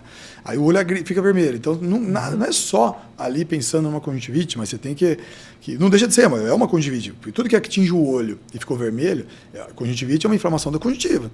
Só que tem que ver o que é, uma conjuntivite química, porque caiu o produto químico, é uma conjuntivite alérgica, porque foi pólen, da época de setembro, a gente tem muito na primavera, sazonal, né? Aí, mas tem outros que já tem uma conjuntivite crônica já, de relou em gato, cachorro, aí já começa, sabe? Tem gente que tem rinites já associadas, e aí é mais fácil, né? Quem tem já é alérgico, já tem esses problemas. Então a conjuntiva que é o primeiro que responde àquilo lá. Então é ideal ver se não tem algum corpo estranho. Pega o pessoal de moto, às vezes com viseira levantada, você chega lá, que o doutor, meu olho está vermelho, você vai ver, está lá pregadinha ainda, uma asinha do inseto, ou uma coisinha, quem trabalha com esmeril, nossa, esmeril era comum, eles não sei porque eles não tiram, eles não põem o óculos de proteção, às vezes. Aí vem, é fatal, espirrar, né? Uma fagulha daquela pode causar sequeira até. Voltando ao tema de prevenção lá no início, né? Então tem várias prevenções que a gente vai somando, que faz parte dos cuidados do dia a dia também, né? Se a gente voltar cada um na sua área, né? Entendo. Se a gente voltar para a esfera da estética, né? É possível dizer, eu sei que é um tema um pouco controverso, mas é possível dizer se a gente tem como indicar, na verdade, se o doutor tem como indicar algum tipo de cirurgia preventiva a partir de uma certa idade para as pessoas terem uma qualidade da visão e estética que vá com o tempo, enfim, melhorando a qualidade da visão. Não. Mas mesmo se ou prevenindo, você... na verdade não melhorando, mas prevenindo que aquilo se agrave ou não. Não, eu acho que cirurgicamente é mesmo se você quiser melhorar o que você já tem. Eu uso óculos, puta, não vejo a hora de parar de usar óculos. Você tem recursos hoje para você parar. Se não quer operar, você tem uma lente de contato. E se você não consegue usar lente ou não está afim de usar lente, que tem um cuidado maior de põe e tira, você tem uma cirurgia laser. Você quer fazer... Você não tem como, você não vai prevenir. Por exemplo, eu vou fazer já uma cirurgia de catarata, vou pôr uma lente antes dentro do olho para evitar que a catarata venha. Não, você vai esperar ter o problema, entendeu? Você vai esperar ter a sobra da pele ali, a bolsa para você fazer, né? Acho que preventivamente mesmo é só esses cuidados, cremes assim de protetor solar, uso do óculos, essa hidratação, o colírio lubrificante, voltando à prevenção. O colírio lubrificante ele é ótimo, mas não pode ser também assim usado de qualquer forma ou indiscriminadamente. Você tem que ter uma orientação médica, né? Um colírio vencido, um colírio que você acha que você está fazendo bem para ele, mas não está, porque muitas vezes a farmácia às vezes vende, achando que é só um lubrificante, ele tem outras coisas mais perigosas junto que você não acompanha. Né, que não precisa vender com... Porque a gente acha que é só antibiótico, né, que tem risco, por causa até a farmácia precisa de receita, mas não. Você pegar um colírio de corticoide a gente fala assim, né, ele é para tudo, né? Então você está com o olho vermelho, pingou um corticoidezinho, ele clareia, ele fica ótimo, fica bonito, porque você desinflamou, ele é um anti-inflamatório potente.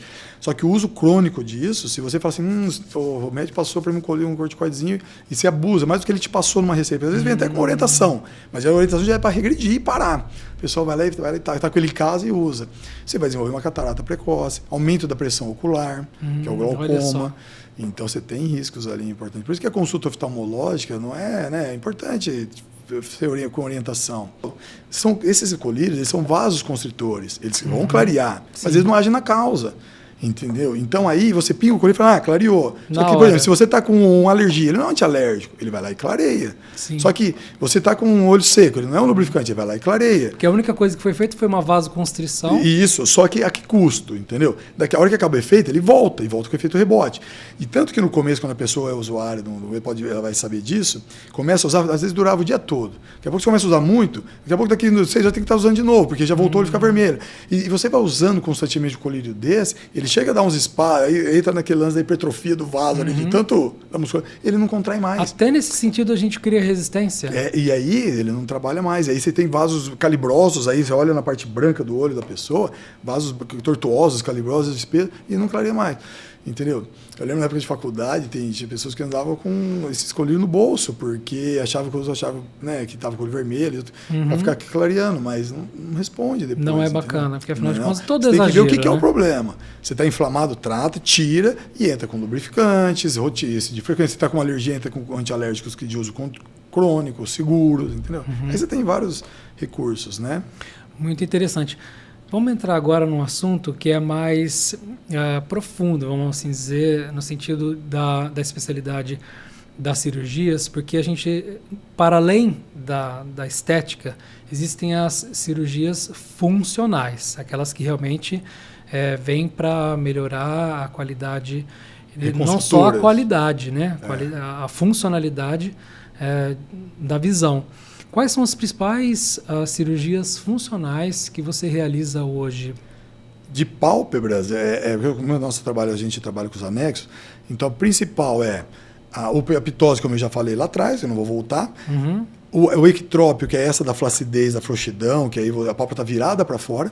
Mas a gente tem também o entrópio, que é quando a pálpebra está virada para dentro. É possível isso? Claro, a pálpebra ficar virada para acontece? dentro? O mais comum, a gente tem esses orbiculares. Só que aí entra um pouco mais específico. A gente tem o orbicular pré-septal, que é o que está beirando aqui, e tem o pré-tarsal que está beirando aqui a pálpebra, e você tem o pré-septal que está mais abaixo. E quando você está com esse músculo pré-septal, ele acaba desinserindo do pré-tarsal aqui em cima, ele pode cavalgar. A hora que você aperta o olho, você faz aquele fechamento um pouco mais forte, vira para dentro. E aí, conforme ele vira para dentro, fica roçando os cílios dentro do olho. Você não tolera, parece que você tem um cisco constante dentro do olho. Então você tem que corrigir. Entendeu? Então você faz uma cirurgia que você tira uma faixinha desse músculo, você vira essa pálpebra com um sistema de amarração de pontos e você reforça ele para o lugar. Entendeu? Isso é uma técnica. Eu me lembro de quando ter ido no seu consultório, de ter visto alguns casos, né? Onde as pessoas desenvolvem pelinhos voltados para dentro. Eu ia falar isso agora. A triquíase, chamada triquíase. Existe a triquíase e a distiquíase. A triquíase são os cabelinhos virados para dentro, alguns virados para dentro, pode ser na pálpebra toda, ou só setorial. E você tem a distiquíase, que é outra camada de cílios. Tem pessoas que têm uma alteração outra camada de cílios. E aí, por exemplo, essas triquíases... Mas ela é mais interna, a outra camada? E virada para o olho. Aí você tem que remover, você tem que fazer... Aí você tem uns tratamentos específicos. Quando é pálpebra extensa, é difícil você corrigir, porque cresce, você faz laser, eles nascem de novo, demora o tratamento. E, cirurgicamente é difícil arrancar tudo aquilo, então é um pouco mais chato. Tem patologias que desenvolvem isso daí. Tem pessoas que tiveram... antigamente tinha tracoma na nossa região, que é mais novo. Mas tinha uma... O que é o tracoma? O tracoma é uma infecção por clamídia, antigamente, que pessoas que desenvolviam alteração por clamídia. É uma doença sexualmente transmissível, Isso, antigamente tinha essa, sabe? E aí ela atingiu o olho, e na região, acho que, nossa, lá atrás tinha uma história de Olímpia, teve uma fase, infestou, não é uma pandemia, mas teve bastante, sabe, casos. E aí isso faz cicatrizes, deixa cicatrizes, assim, entendeu? Na córnea, sinais na córnea, que são umas focetas, e também tem alterações palpebrais, são cicatrizes. E aí ela pode virar para dentro, dar o entrópico ou essas triquias. Então, são alterações, uma das, tá? Uma patologia, mas tem outras causas, químicas também, pode provocar isso. E aí isso é muito chato. Outra coisa a gente pensa como voltando a ter de funcional. A pessoa está com um tumor de pálpebra. Você não pode ir lá e tirar simplesmente. Você tem que pensar já na reconstrução. Para quê? Para ter boa funcionalidade. Eu não posso tirar um tumor aqui da pálpebra de cima, dessa região, e deixar só aberto ali. Só fechar a pelezinha e deixar. Aí a pálpebra sua vem aqui, sobe e faz aqui. Aí você vai ficar com buraco. Então você tem que pensar sempre numa reconstrução. Isso pra gente também, para mim é funcional também. É uma coisa que eu achei muito interessante muito legal. Da sua especialidade quando eu acompanhei o seu trabalho. Te abre um leque. Essa parte de reconstrução, que é dentro da oftalmologia, por que eu mudei para plástica? Eu fui para plástica. Por causa disso, eu gosto dessa parte de reconstrução, de estética. E você tem vários recursos. Você tem retalhos bilobados, romboides, você tem retalhos, você busca a pega da pálpebra de cima, compartilha, tarso, palato do céu da boca, você tem pele atrás da orelha para fazer enxertos. Então você tem N recursos. Não é só tratar a patologia. Não, né? você tem que pensar na recuperação e na funcionalidade. Como isso fica depois, né? Como a pessoa vai ter uma vida normal. Que o olho precisa fechar, precisa lubrificar, ele precisa ter sua função. Então, a estética é importante, claro, tá bonito ali, a posição, mas não é isso, ela tem que ter funcionalidade. Quais são as principais patologias ou, enfim, as patologias que você mais trata no consultório através da cirurgia?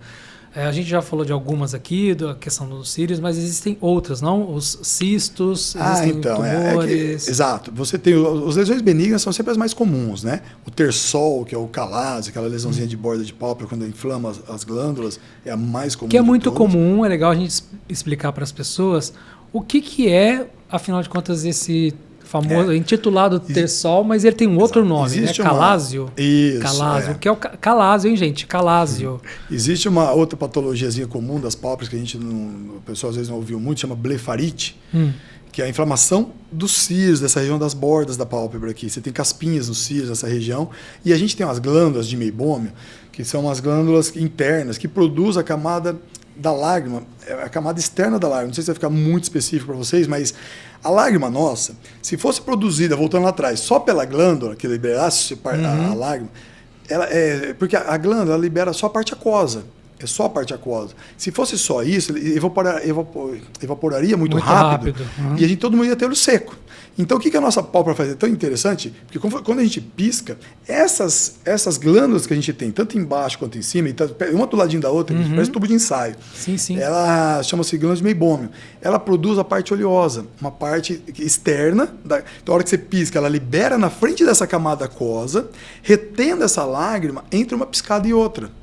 Então você está lá, você pisca, você está aqui conversando. Daqui a pouco, quando começa a ter essa quebra dessa oleosidadezinha, a gente fala da quebra do filme lacrimal, aí você está na hora de você piscar novamente.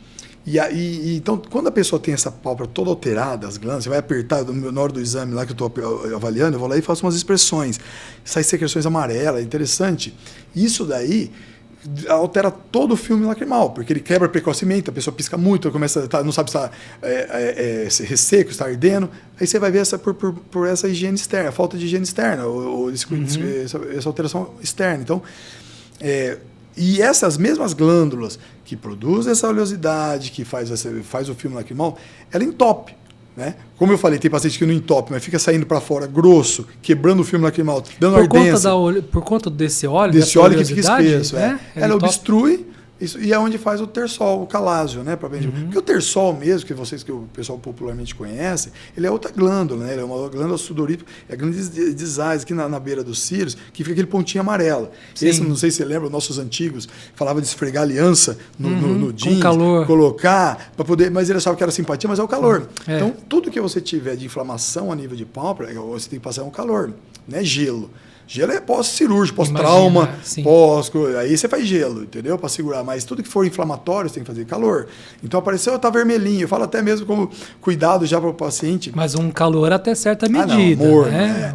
Porque assim, às vezes a pessoa comete isso, sei lá, no final de semana, não tem recurso, não tem médico, até agendar consulta para o médico ver, o trem já se instalou. Imagina. E se instala, vai ficando mais chato para tratar, mais demoradinho. Mais complicado. Então, se começou, a bolinha está coçando, vê que está alterada, está começando, já pega a compressa, esquenta uma aguinha, molha uma gaze, faz umas compressões, isso já vai tirando esse fator inflamatório, tirando essa fase aguda, a gente fala. Entendeu? Vai a furo, ele regride, isso já antecipa, entendeu?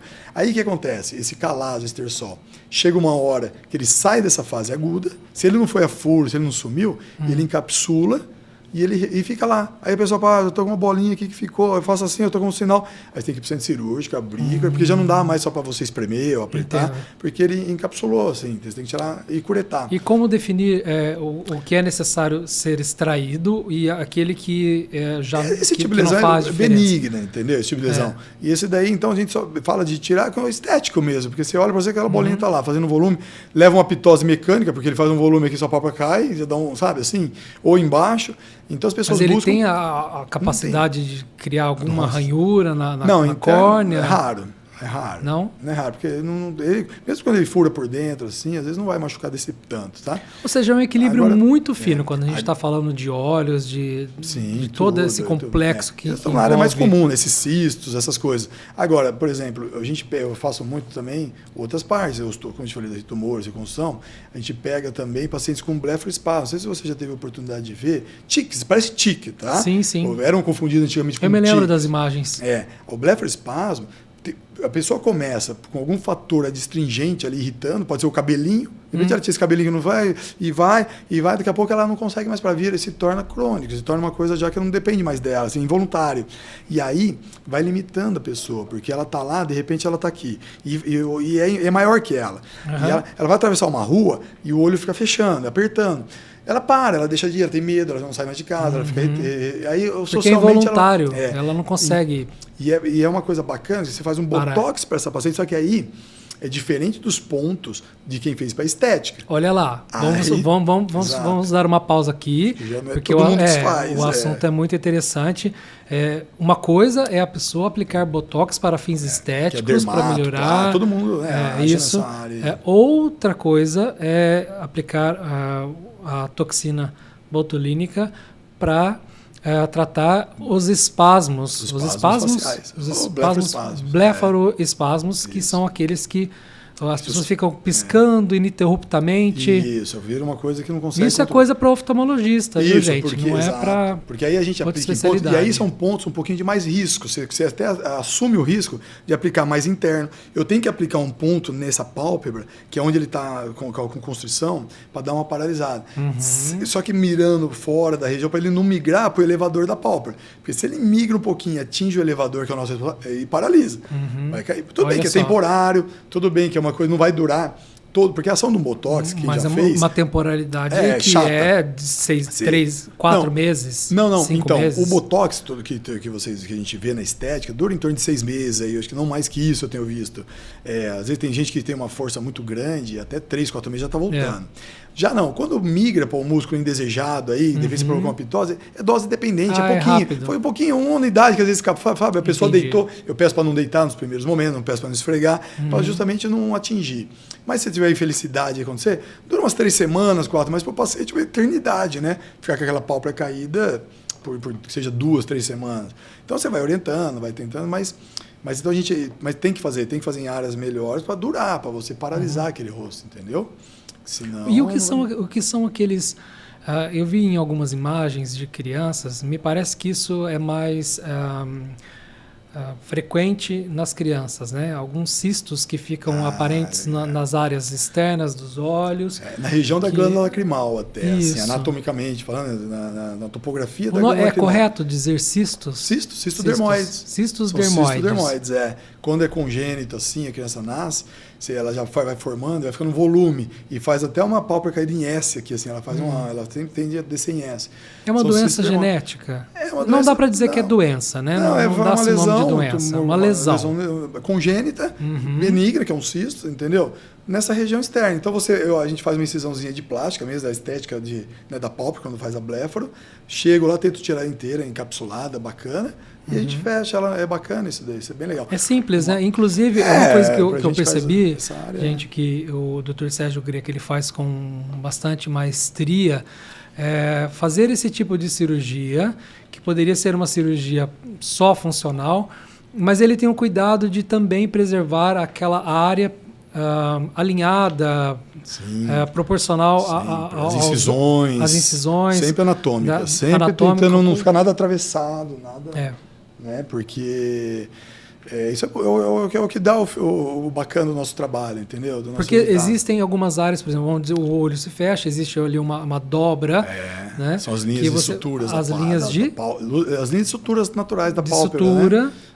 Que você aproveita para ali ficar praticamente imperceptível. Um tumor aqui, você não vai fazer uma incisão vertical aqui e trazer a coisa ficar atravessada. Então você tenta fazer alinhado com as linhas de incisões para ela ficar uma cicatriz bonita, anatômica, entendeu? Então você vai corrigindo os pontos para ficar uma coisa sem trazer tração, né? Senão daqui a pouco você pode retrair e criar cicatriz.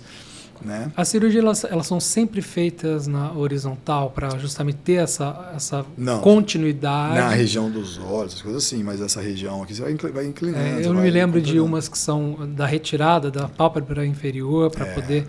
Você faz uma junção das pálpebras, né, das áreas das pálpebras para elas. Quando você tira um tumor completo, a pessoa está com um tumor no meio da margem aqui. Mas não está tão grande. Eu vejo que eu tenho tecido suficiente para aproximar. Então eu tiro ele inteiro, a gente chama um pentágono ali, a gente faz um pentágono, tira toda ela, e aí vem as bordas e emendam ela certinha. Assim, em alguns casos é possível aproximar totalmente. Em outros casos quando precisa você tirou um tumor grande com margem de outras áreas do corpo para poder preencher aquela área. Aí vem a reconstrução. Porque a nossa pálpebra, ela não é só pele externa. A gente, não sei se você tem a oportunidade de ver, e por dentro a gente tem o tarso. O tarso é o que dá o arcabouço dela, que dá estrutura, sustentação vertical, assim, né? Isso é músculo, gordura e pele? Não, o tarso não. O tarso é uma estrutura mesmo, um tecido conectivo mesmo, firme, entendeu? Que é o que dá mesmo a nossa estrutura. Então, quando você corta tudo, eu não posso só chegar a pele aqui e fechar. Então eu tenho que pegar um tecido, e o mais que se assemelha, você pode pegar até da pálpebra superior e compartilhar, pega da outra, você pega a cartilagenzinha, às vezes, o palato do céu da boca, são todas estruturas, septo nasal. Você tem todas estruturas compatíveis que você pode substituir, vamos dizer assim, sabe? Elas têm a mesma característica? Tem, de sustentação tem, sim. E então você consegue fazer uma reconstrução, uma aproximação. Às vezes, quando você faz enxerto, a única coisa que vai ficar diferente é a falta de cílios na região. Porque quando a gente aproxima, os cílios vêm daqui. Eles se perdem ali na cirurgia? Não dá mais para preservar os porque cílios? se eu pegar, enxertar, aquele pedaço de novo não tem, né? Não tem jeito. Mas isso é o de menos, para quem tirou um tumor, para quem está com a pálpebra no nível bonito ali, acho que qualquer corretivo ali corrige para além isso. Desse cisto que a gente percebe nas crianças bem cedo, né? Existe, claro, a cegueira, que é um caso extremo, mas algumas outras doenças genéticas que acometem as pessoas, quais seriam elas? de fundo você genético. tem a catarata congênita, entendeu? A catarata congênita, isso daí é importante. Mas a catarata, ela só... veja, eu não entendo plenamente o tema, mas a catarata, ela não só se desenvolve depois de uma certa idade, ela pode já, com pouca idade, haver catarata. Por isso que chama catarata congênita, é outro tipo de patologia. Não é o mesmo que a do adulto, que por causa da idade, senil, que o cristalino foi perdendo ali com o sol, tal, é outra coisa. Outra coisa também é o glaucoma congênito. O glaucoma congênito é a pressão alta dos olhos. A nenenzinho nasce, você vai observar, o olho dele até ele é maior, entendeu? A córnea é maior, fica lacrimejando, tem uma fotofobia intensa com a claridade, é um olho meio azulado, sabe? Então, tem algumas características próprias, sabe? Congênitas. Você mencionou um tema muito, muito interessante, porque afinal de contas teve essa repercussão muito grande com a filhinha do Leifert, né, do Thiago Leifert. Qual é essa doença e como percebê-la quando ainda é possível tratá-la? É o famoso teste do olhinho. Ou mesmo, se você passou batido, às vezes fez o teste do olhinho quando nasceu, estava tudo bem. E começou a desenvolver, porque também não é porque nasceu com problema, pode desenvolver depois. É o flash. Você tem que observar quando você vai tirar foto do seu filho, quando você tira foto com flash, alguma coisa está diferente. Tem que ter aquele reflexo vermelho. E muitas vezes o olho não tem.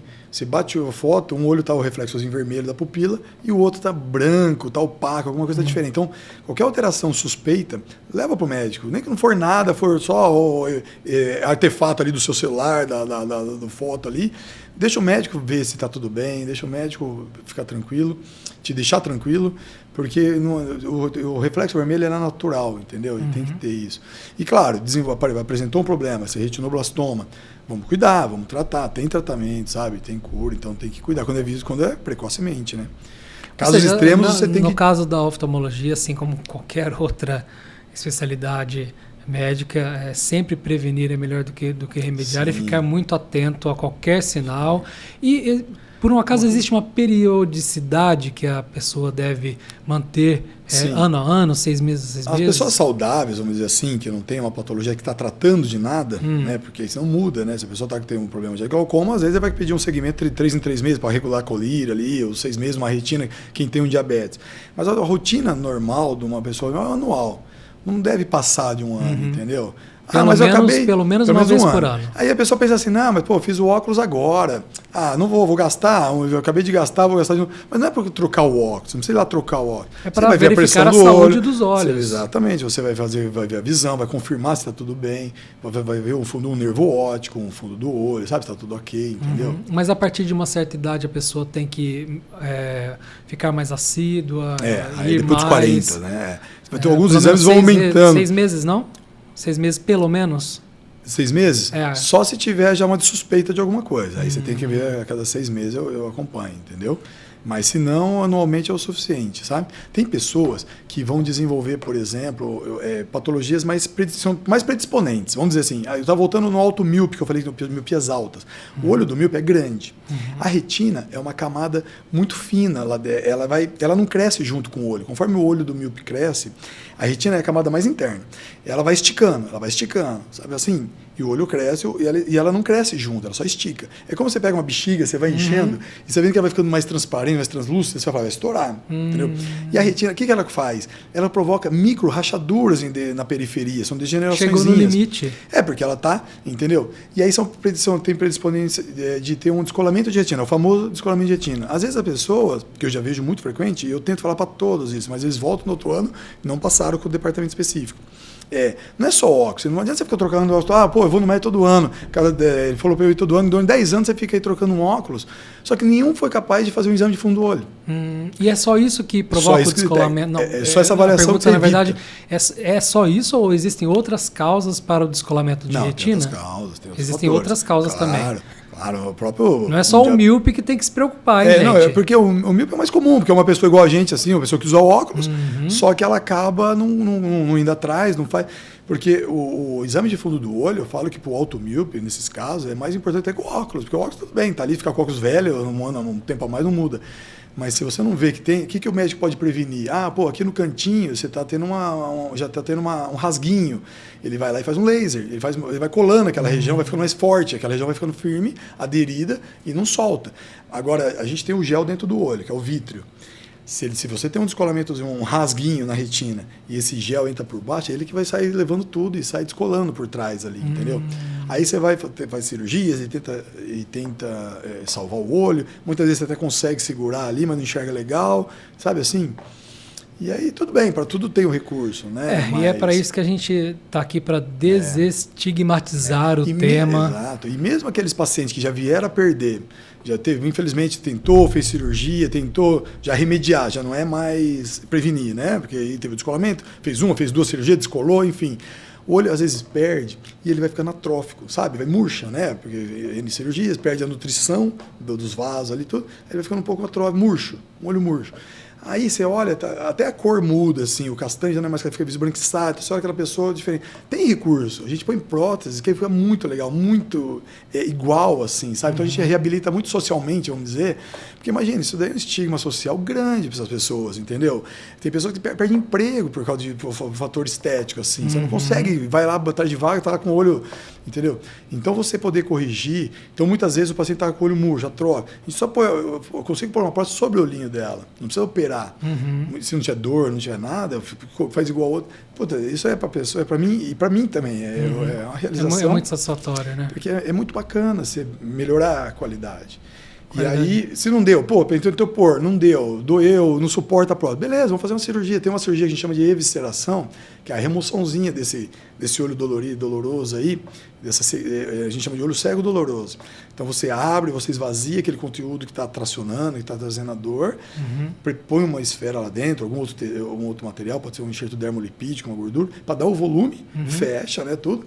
E aí depois, a hora que desincha, que faz tudo, você está com a superfície pronta, já para uma adaptação da prótese, né? Você prepara a superfície antes, né? Tudo. Porque às vezes super compatível esteticamente com... A pessoa antes chamava de olho de vidro, né? Mas não é olho inteiro, assim, né? Uma que não é de vidro, tá? É uma resina, é de PMMA, polimetil metacrilato, é como se fosse um acrílico. E esse material é só a capa da frente. Ela não é o olho inteiro, assim. Sim. Então, sempre a gente tenta reabilitar a parte posterior, seja com essa evisceração, que você põe uma bolinha, ou o que seja lá dentro, ou quando é um tumor. Tem pessoas que têm tumores intraoculares. No caso, um retinoblastoma que chegou a ter que fazer uma cirurgia. Aí eu não adianta esvaziar, porque eu posso disseminar células. Então eu tenho que tirar os músculos, tirar o olhinho, aí eu ponho um outro de doador, tal, aquela coisa do fecho, preparo para depois para uma prótese. Então é muito interessante. Na minha área da plástica, ela é um pouco abrangente, assim, não fica só, né? Um pouco você foi modesto, né? Ela é muito abrangente. A gente faz bastante coisa. E como eu estava falando agora há pouco, é muito interessante a gente poder falar com as pessoas para retirar esse estigma e esse medo que as pessoas têm de ir até o oftalmologista, de buscar uma solução para o seu problema. Muitas vezes isso está relacionado à autoestima da pessoa, à condição dela conviver socialmente e ter uma vida normal. Então, é nesse sentido que é importante, né, buscar o oftalmologista e não ter esse receio de buscar a informação. E tirar com o próprio profissional, né? Porque às vezes a pessoa deixa de fazer uma cirurgia porque o primo do tio do vizinho operou e ficou cego, ou o primo do fulano. E não é assim, porque cada caso é um caso. Cada caso é um caso. Você não sabe se a pessoa operou, ela já tinha um problema prévio, não conseguiu salvar, no caso desse automiopia, com um descolamento, ou ela não cuidou, foi para casa e foi cuidar das galinhas, logo depois do pós-operatório, infeccionou. Cada caso é um caso, entendeu? E hoje melhorou muito a medicina, nossas cirurgias estão muito seguras, assim. A gente faz com cirurgia com anestesista, não opera sem anestesista, entendeu? Então você tem uma sedação, de cara você tem um controle pré-operatório ali, da pressão durante a cirurgia, da pressão da pessoa, os cuidados antes de orientar, suspender anticoagulantes, você não vai fazer uma cirurgia intempestivamente ali, entendeu? Então se a pessoa toma algum remédio que você tem risco de um sangramento, então você já vai fazer essa cirurgia, pedir para suspender antes, durante o intraoperatório, se ela vê que tem alteração, ela controla aquilo lá. E mesmo cirurgias de catarata ou outras, hoje a tecnologia está muito avançada, sabe assim, o tempo cirúrgico é muito rápido. Antigamente, né, perdia-se muitos olhos, vamos dizer assim. Nossa, hoje os recursos são grandes. Né? Então a gente tem que desmistificar Mas correto, com o médico, tá? Ah, não, eu tenho medo. Do que é o seu medo? Ah, eu tenho medo da anestesia. Não, mas olha, então assim, uma sedação, passa com a consulta pré-anestésica antes, ela vai tirar todas essas dores, essa tranquilidade. É uma sedaçãozinha, é só um remedinho, você não vai dormir, não vai entubar, entendeu? Só uma sedação. Então você vai deixando a pessoa mais tranquila, sabe? Também antes, já para ela chegar segura, né? Eu tento explicar ao máximo o que vai ser feito, tudo que vai ser feito, para a pessoa pelo menos poder argumentar Ficar igual parada, para igual. Né? De informações. Ou seja, deu para perceber que a gente, quando se fala de oftalmologia, a gente pode ir muito além. A gente tem papo aqui para dias, né? Mas é muito satisfatório poder receber um profissional como o Dr. Sérgio Greca hoje no nosso programa. Realmente, as informações vieram para colher muitas áreas que são correlatas, muitas coisas que podem desestigmatizar o tema para as pessoas não terem medo de procurar a solução. Eu gostaria de agradecer muito a sua presença. Eu te agradeço hoje. Mais uma vez. Foi muito instrutivo, foi muito informativo. É sempre muito interessante ouvir um profissional especialista, e no seu caso, duplamente especialista, né? Porque afinal de contas... Fiquei até com medo de ter falado muito até. Cirurgia. Muita coisa específica, né? Faz cirurgias, isso é muito válido para a gente poder enriquecer aqui o conteúdo do programa, que é esse o nosso intuito, né? A gente trazer especialistas para falar com você a respeito de temas que são um pouco de difícil entendimento, se você for buscar isso de uma forma espontânea, mas através das palavras do especialista fica mais fácil a gente entender e falar de saúde, de medicina e buscar essa, no final das contas, qualidade de vida. Sem dúvida. Né? Disso que a gente está falando. Eu quero agradecer mais uma vez a você, Sérgio Greca, oftalmologista, e convidá-los. Aí, que maravilha. Precisar de alguma coisa, tô lá. Eu vou chamar, hein? Estou lá no Dólios, a gente está à disposição lá no Dólios Hospital Dia. Maravilha. E até os pacientes não deixem de consultar com o seu oftalmologista, marca uma consulta, veja se está tudo bem com a saúde dos olhos, que isso é muito importante. Não deixe só acontecer para buscar tratamento. Com certeza, prevenção e cuidado sempre. É isso, gente. Muito obrigado. Esse foi o programa de hoje, no nosso podcast Papo Saudável. Espero que vocês tenham gostado. Estamos aqui direto do estúdio da Conduta Filmes. E na próxima entrevista traremos mais um especialista falando a respeito de um tema de muita importância para você, para a sua qualidade de vida. Muito obrigado.